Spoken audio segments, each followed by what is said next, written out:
Bismillahirrahmanirrahim. Assalamualaikum warahmatullahi wabarakatuh. Waalaikumsalam warahmatullahi wabarakatuh. Alhamdulillah wassalatu wassalamu ala Rasulillah. La haula wala quwwata illa billah. Amma ba'd. Halo anak-anak sekalian. Sehat semuanya? Sehat. Semuanya sehat? Sehat. Alhamdulillahirabbil alamin. Mudah-mudahan kita semua diberikan kesempatan oleh Allah Subhanahu wa taala kesehatan walafiatan, dimudahkan segala urusan-urusan kita, khususnya orang tua kalian diberikan kemudahan segala macam urusan-urusannya dan juga diberikan kesehatan oleh Allah Subhanahu wa taala. Baik anak-anak sekalian, sebelum kita mulai pembelajaran kita pada pagi hari ini, mari sama-sama kita memulai kegiatan pembelajaran kita dengan pembacaan doa. Maka kita mulai pembacaan doa yang akan langsung dipimpin oleh ketua kelas. Kepada ketua kelas kami persilakan. Ayo silakan ketua kelasnya.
Baik, terima kasih atas doanya pada pagi hari ini. Insya Allah kita mulai dengan pembacaan doa. Segala apa yang kita pelajari pagi hari ini insya Allah menjadi ilmu yang bermanfaat bagi kita semua.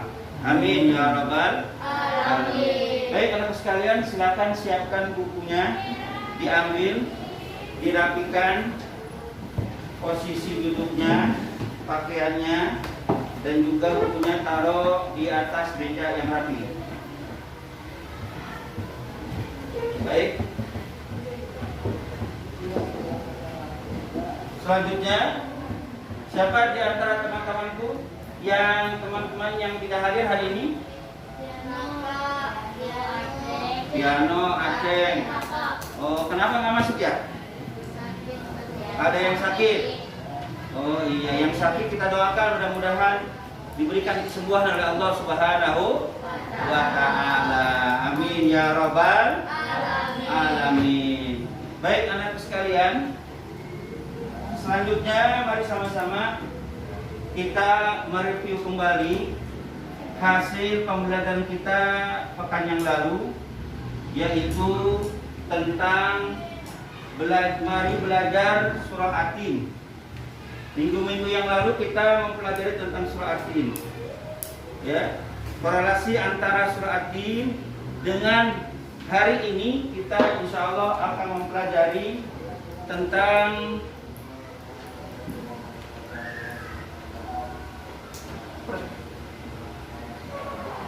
beriman kepada kitab-kitab Allah.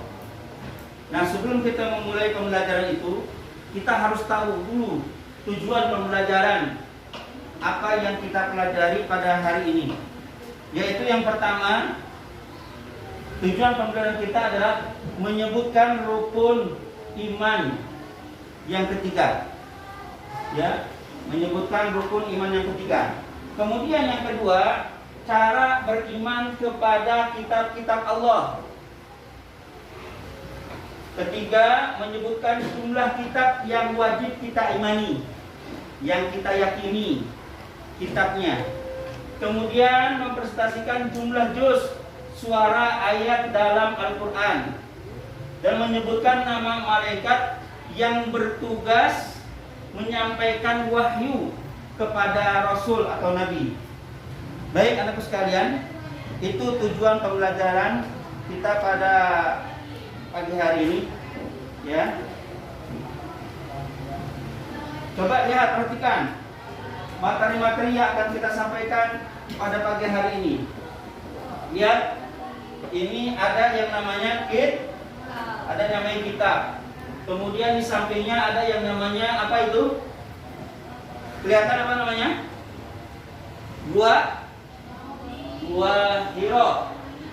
Kemudian bawahnya surat apa namanya? Surat Al-Alaq. Sampingnya itu adalah suhuf. Ya, suhuf bagian daripada wahyu yang Allah turunkan kepada Nabi dan Rasul juga. Ya, ini bagian-bagian yang akan kita pelajari pada kesempatan pagi hari ini. Baik, anak sekalian, ini gambar ilustrasi yang akan kita bahas pada pagi hari ini. Hal-hal yang akan kita pelajari, ya, beberapa kitab yang kita imani. Selanjutnya,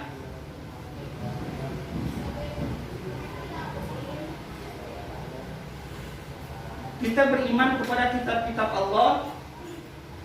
Itu merupakan bagian rukun iman yang ketiga. Rukun iman yang ketiga. Yang pertama apa rukun iman ya? Beriman kepada Allah Subhanahu wa taala.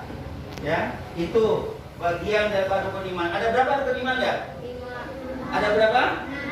6. Rukun iman ada berapa? 6. Ada 6 rukun iman. Dan salah satunya rukun iman itu adalah beriman atau percaya kepada kitab-kitab Allah. Arti beriman kepada Allah yaitu meyakini bahwa Allah telah menurunkan kitab-kitabnya kepada rasul-rasulnya melalui malaikat Jibril alaihi salam. Jibril salah satu malaikat yang tugasnya adalah memberikan wahyu kepada siapa? Kepada Nabi dan Rasul. Ya, selanjutnya berikut ini adalah nama 4 kitab berserta Rasul penerima dan turunnya. Lihat, yang pertama adalah kitab Taurat. Perhatikan, kitab Taurat turunnya kepada Nabiullah Musa alaihissalam kurang lebih pada abad 12 sebelum Masehi di daerah Israel dan Mesir. Kitab Taurat menggunakan bahasa Ibrani. Apa yang pertama? Kitab apa? Kitab Taurat. Kepada siapa kitab Taurat diberikan? Nabi Musa alaihissalam. Suaranya mana ya suaranya? Kitab Taurat diberikan kepada Nabi Musa alaihissalam. Nabi Musa alaihissalam. Yang kedua kitab Zabur. Kepada siapa kitab Zabur diberikan? Nabi Daud alaihissalam. Baik. Kemarin kita bahas tentang ini. Nabi Daud, beliau diberikan wahyu oleh Allah ketika beliau menduduki tahta sebagai raja Bani Israel pada abad 10 sebelum Masehi di tanah Kanaan. Ya, di daerah wilayah Kanaan namanya tempatnya. Ya, itu 10 sebelum Masehi. Jadi yang kedua adalah kitab Zabur. Kemudian yang ketiga kitab apa? Kitab Injil. Kitab Injil diturunkan kepada Nabi siapa? Nabi Isa alaihis. Di mana diturunkan kitab Injil itu? Di mana? Di daerah mana? Di daerah Yerusalem, yaitu ya dengan bahasa Yunani. Bahasa apa? Bahasa Yunani. Ya, Injil berarti kabar selamat atau pelajaran yang baru atau kabar gembira. Dan yang terakhir adalah kitab apa? Al-Quran. Kepada siapa kita menurunkan? Nabi Muhammad Sallallahu Alaihi Wasallam. Baik, pada tahun berapa? Tahun berapa? 6. Di mana diberikan Al-Quran? Di kota Mekah Al-Mukarramah. Baik, itu Al-Quran, ya. Al-Quran yang diberikan Allah kepada Nabi kita Muhammad SAW pada tahun 6 Masehi. Baik, pada usia 40 tahun, Malaikat Jibril alaihissalam mendatangi Nabi kita Muhammad SAW di mana? Di kota? Di daerah mana? Di Gua Hira. Ya, mendatangi Nabi Muhammad sedang bertahalul, ya, sedang menyendiri. Ya, beliau diturunkan wahyu oleh Allah Subhanahu wa taala di Gua Hira. Menurunkan ayat pertama sampai ayat kelima, yaitu surah Al-Alaq. Surah Al-Alaq. Ya, ayat 1 sampai 5. Surah Al-Qur'an terdiri dari berapa surat? 114 ayat. Itu kurang 4 ya. 114 surat terbagi dalam 30 juz dan 6.236 ayat. Ayatnya ada berapa? 6.236 ayat. Al-Quran ada berapa surat? 114 surat. Juznya ada berapa? Juznya ada 30 juz. Ayatnya ada berapa? 6.236 ayat. Selama berapa tahun Al-Quran diturunkan kepada Nabi kita Muhammad? 13 tahun atau sama dengan 22 tahun, 2 bulan dan 22 hari. 13 tahun di kota Mekah, 10 tahun di kota Madinah. Baik. Sekarang surat Al-Alaq. Surat Al-Alaq. Siapa yang bisa baca surat Al-Alaq? Siapa yang bisa baca surat Al-Alaq? Ayo, kita baca sama-sama. Ya, sama-sama ikuti dulu ya. A'udzu billahi minasy syaithanir rajim. Bismillahirrahmanirrahim. Ulangi lagi. Ayo, semuanya. Ulangi, bismillah. Bismillahirrahmanirrahim. Iqra bismi rabbikal ladzi khalaqal insana min 'alaq. Iqra wa rabbukal akram alladzi 'allama bil qalam 'allamal insana ma lam ya'lam. Baik, cukup. Pertama, ayat yang turun kepada Muhammad hanya 5 ayat di dalam surah Al-Alaq, ya, di dalam surah Al-Alaq. Dan itu ayat-ayat Al-Quran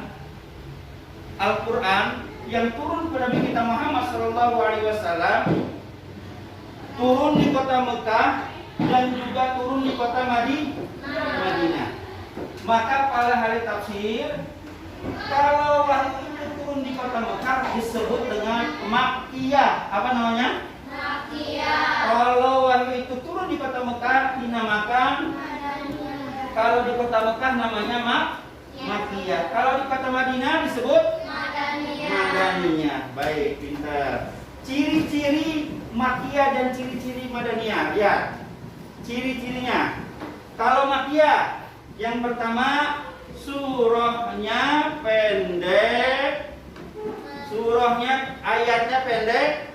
Ayatnya pendek. Kemudian surahnya menjelaskan tentang tauhid dan keimanan.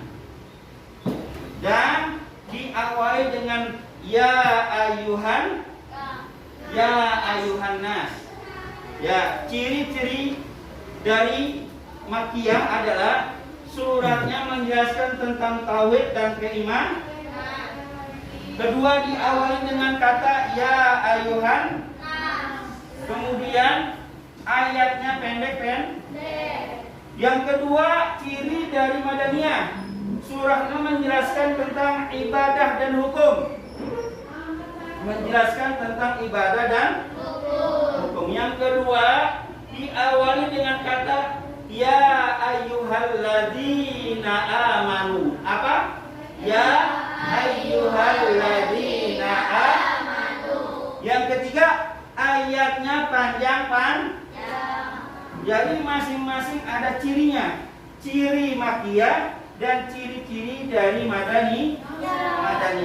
Ya. Insyaallah ini pada saya. Kemudian isi pokok kandungan dalam Al-Quran. Yang pertama akidah.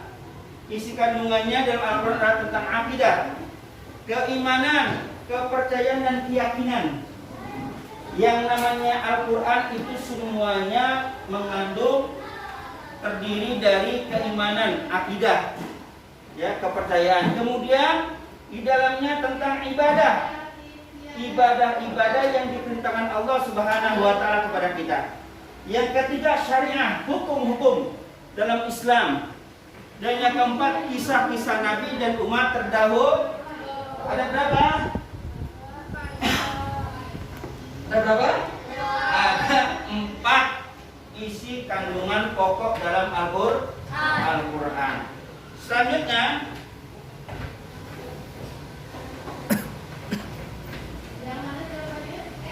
di samping kitab Allah yang Allah turunkan 4 macam itu, ada Taurat, ada Zabur, ada Injil, ada Al-Quran, dan juga ada yang namanya suhuf. Allah juga memberikan suhuf. Suhuf ini diberikan kepada Nabi dan Rasul sebelumnya. Apa itu suhuf? Lembaran wahyu Allah yang diturunkan kepada Nabi yang berisi tentang zikir. Ya, tentang zikir, tentang nasihat-nasihat dan pujian-pujian. Dan ini pun diberikan kepada Nabi dan Rasul juga. Ya, Nabi dan Rasul juga. Ada siapa? Lihat sampingnya. Yang pertama Nabi Adam alaihissalam. Berapa suhuf? Ada 10 suhuf. Kemudian Nabi Idris alaihissalam ada berapa suhuf? 30 suhuf. Nabi Ibrahim ada berapa suhuf? 30 suhuf juga. Nabi Musa alaihissalam berapa suhuf? Nabi saja, Nabi Sis ada berapa suhuf? 50 suhuf. Dan inilah yang namanya suhuf yang diberikan kepada Nabi sebelum Nabi kita Muhammad Sallallahu Alaihi Wasallam. Dari semua ini ada Taurat, ada Zabur, ada Injil dan suhuf-suhuf semua kemudian dirangkum menjadi satu. Dirangkum menjadi satu kesatuan, yaitu yang berupa Al-Quran. Maka setelah Al-Quran udah nggak ada lagi yang namanya mukjizat, udah nggak ada lagi namanya wahyu. Wahyu udah tidak ada lagi. Wahyu terakhir itu adalah Al-Quranul Karim. Itu mukjizat Nabi kita Muhammad Sallallahu Alaihi Wasallam. Baik, anakku sekalian, itu tentang iman kepada Allah, tentang kitab-kitab Allah yang Allah wahyukan kepada para nabi dan rasul. Ini ada tugas untuk kalian diisi, ya, dan dipahami. Nanti kita bahas, ya. Ini saya bagikan dulu ya.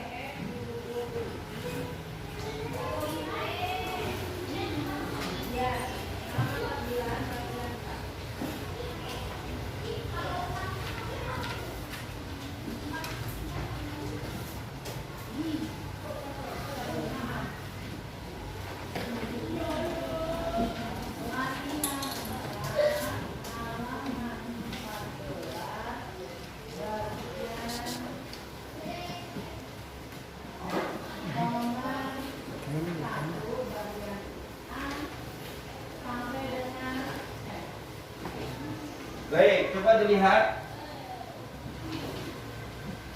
Ya. Di situ ada nama, kalian tulis nama kalian, bawahnya kelas. Kelas apa ini? Tulis bawahnya, ini ada kolom 2 ya. Ada nama, kemudian kelasnya apa. Yang pertama itu membaca teks bacaan. Di buku tulisnya dibaca, pahami dulu. Ya, dibaca dulu teksnya, kemudian kamu tulis ulang. Kamu uraikan bahasa kamu sendiri. Ditulis ulang bahasa kamu sendiri yang ada di kotak situ. Ya, tulis.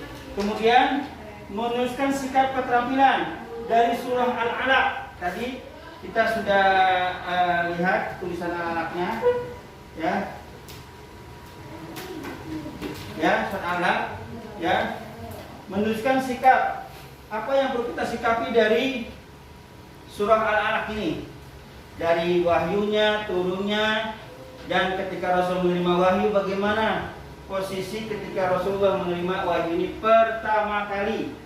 Ya, kemudian amati siswa halaman 42 bacaannya, ya, dari kitab-kitab Allah itu, ya, dengan baik. Kemudian isi pokok Al-Quran tadi maksudnya bagaimana, kamu buat lagi isi kandungan pokok Al-Quran itu.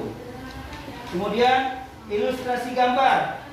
Perhatikan ini gambarnya, perhatikan gambar ilustrasinya. Ini adalah kitab, artinya kita berkewajiban mengimani seluruh kitab-kitab Allah yang Allah wahyukan kepada seluruh nabi dan rasul, baik itu yang berupa kitab ataupun yang berupa suhuf.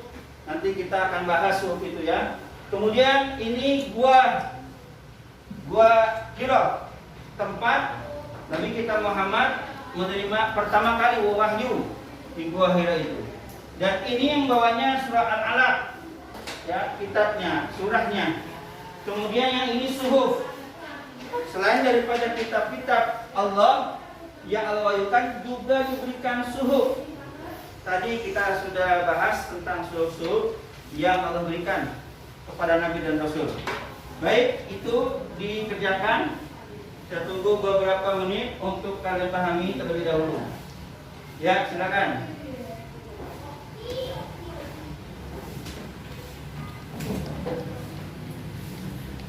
Ya, dilihat, dibaca dulu. Ya.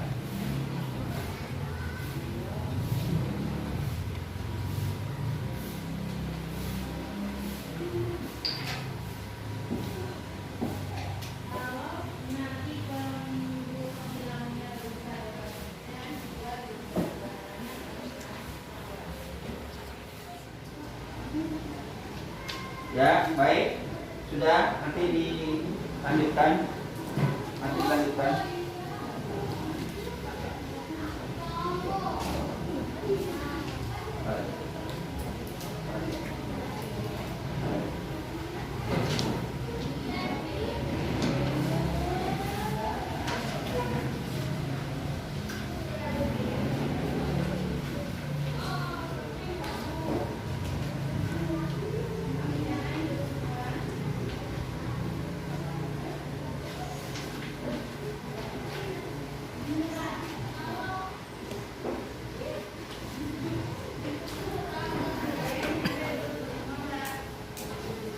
Baik, terima kasih atas jawabannya, hasil dari LKD yang saya sampaikan.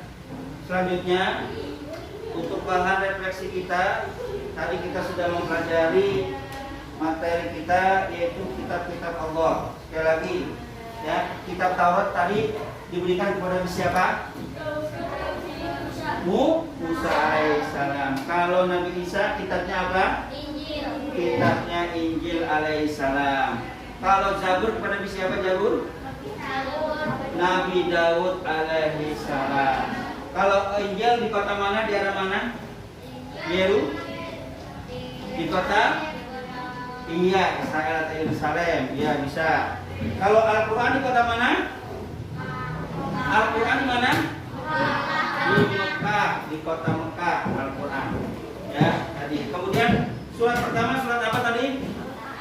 Surat Al-Alaq. Berapa ayat? 5 ayat, cuma 5 ayat, ya.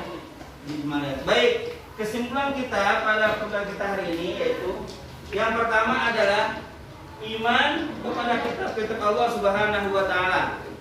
Ya. Coba apa?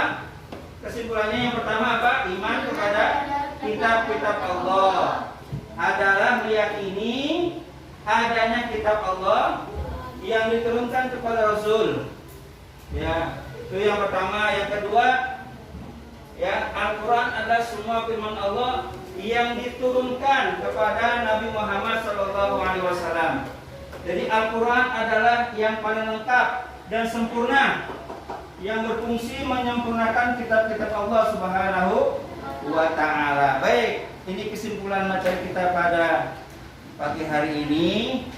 Anak-anakku ingat, untuk minggu depan kita akan mempelajari Asmaul Husna yang akan kita pelajari pekan yang akan datang. Tetap semangat belajarnya, sungguh-sungguh, jangan bermalas-malasan. Semakin kita bersungguh-sungguh semangat belajarnya, insya Allah yang kalian cita-citakan nanti di kemudian hari semuanya akan tercapai. Amin ya rabbal alamin. Baik, itu saja untuk pertemuan kita kali ini.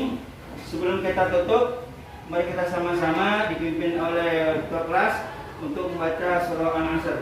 Kepada ketua kelas, silakan.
Baik. Sudah? Baik.